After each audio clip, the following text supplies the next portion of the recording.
are you doing? How are you? I'm actually asking that. How are you? And I'm asking you to ask yourself that. Just to take a little moment before we get going with this video to check in with yourself and ask yourself, how am I doing? How am I doing? How are you doing? Are you feeling on top of the world right now and like everything's going your way and you're moving and you're grooving and you're really in your joy? Or are you feeling all right? Like if I bumped into you at the grocery store and said, how are you? You would answer fine, but maybe underneath that, there's like a wave of something else. There's a thread of fear or anxiety or anger. That's really common for people. Maybe you've just got like this tension underneath everything, this anger that you can't quite put your finger on, or fear. You don't really know what you're afraid of, but something you feel a little uneasy or vulnerable or insecure underneath your fineness. That is what we're going to be talking about here today, and something I really want to help you with. So if you don't know, my name is Joanna DeVoe of Kick-Ass Switch, putting the K in magic, and you are watching a video on 3 signs your shadow needs some love. 3 signs your shadow needs some love. So sign number 1, your magic just isn't working. Your dreams aren't coming together. You're trying, but despite your best efforts, it's just not happening for you, because every single time you get close, or every single time a great opportunity falls into your lap, you change your mind, you don't show up for that appointment, you say something really like off-putting, and you sabotage that opportunity. You tend to get in your own way and you don't know why, and then you're pissed off about it afterward. And this is also a very common thing that many of us do, typically because there is a shadow belief. Like consciously you're like, but no, I want that thing. But our shadow can be far more powerful than our conscious mind. And if you don't know, the shadow is the part of your subconscious mind, meaning you're not aware of it. It's below your awareness, although you might sense it, right? Like I was saying, it's like this wave or this thread that you can feel that you can't quite put your finger on. That's the shadow. That's the shadow. And so you might, if self-sabotage is an issue for you, you might have some shadow beliefs around feeling worthy, if you're good enough, or just beliefs about what is actually possible for you, or possible just in general for anybody. So you could have some shadow beliefs going on. You could have some shadow beliefs about what you can handle. So you might be amazing at magic or law of attraction. You might be an awesome manifester, but you self-sabotage right when the thing is starting to come into your life because you feel like you can't handle it, or you're not really sure, like, is that what I want? That's a big responsibility.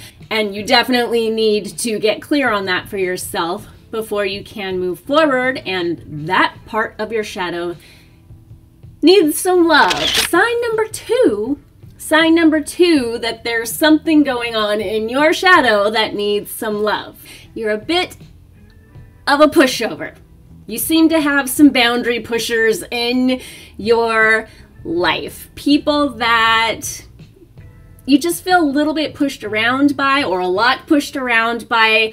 You're not able to say no and put healthy boundaries up for yourself. You might have like some passive aggressive frenemies in your world that you feel like they're insulting you, but you're not quite sure because they're doing in this like jokey, friendly way, and you're like, are they insulting me? I can't tell, but I feel insulted. That could be a boundary issue. It could be a boss that's always asking you to stay later and later and later, even though they're not paying you more. It could be a friend that just keeps showing up on your back door when you have work to do and you really don't have time to hang out right now, but you don't have the ability to say no. Like you can't say no, and so you end up feeling kind of resentful and pushed around by other people. That is an excellent sign that your shadow needs some love, because you might have underneath that a shadow fear about losing love. They won't like me if I say no. And they won't like me really translates into a loss of love and the fear of the loss of love. So that's worth investigating. Like, why aren't you able to say no? And can you love up that part of yourself for yourself? And finally, sign number 3 that your shadow needs some love is you are locked in the social hierarchy. So you're going through this kind of like super high, super low, super high, super low thing where certain people make you feel like a total loser or like you're not good enough. Or they give you that weird feeling of FOMO, fear of missing out, like everybody else is having a better time than me and I better work harder. I better get those jeans. I better get those lip injections. I better start my blog. Why aren't I this or that yet? That is the low. And then the high is there are other people that you feel better than. You might be rude to them. You might talk down to them, or it might just be, you might actually prefer their company because you feel better than them and you always need to be the top dog.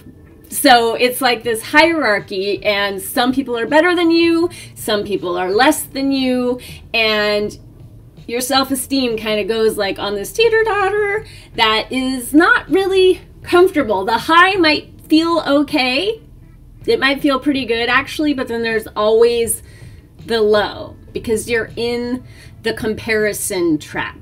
You're in the comparison trap. You're in this social hierarchy in your own mind, and it's keeping you from making real like love connections. And when I say love, I'm not talking about romance. I'm talking about friendship. I'm talking about in your career. I'm talking about with your family. I'm talking about just love. Straight up love. Love for yourself, love for other people. And the shadow fear underneath this could be there's not enough to go around. There's not enough love to go around. There's not enough attention to go around. There's not enough money or success to go around. Therefore, there needs to be this hierarchy.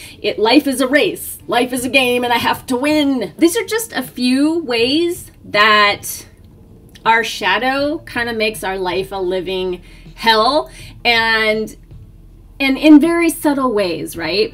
It's not always, when I say a living hell, it's not like, oh, like misery all day long. It's just sort of this sense of like anxiety or feeling vulnerable or frustrated that you're not getting what you want to get. And so that is why those of us who do shadow work, that's why we do what we do, because we want to get in there. We want to see like, what is this thing that's just like underneath the surface that's making me feel kind of funky.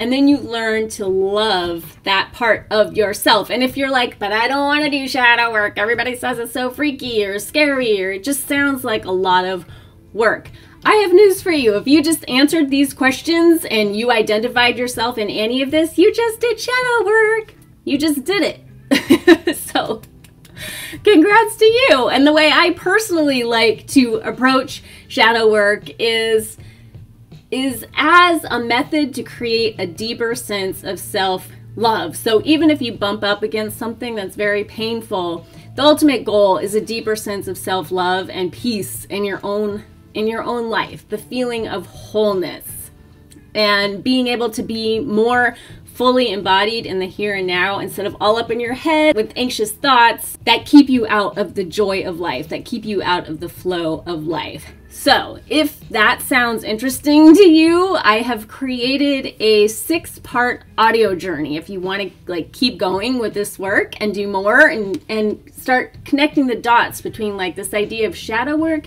and self-love and that loving the shadow, the rejected parts of you, actually is true self-love. It's like this deeper sense of self-love that ends up permeating your whole life. So when I ask you in the grocery store, how are you doing? You're like, amazing, I feel great, thanks for asking.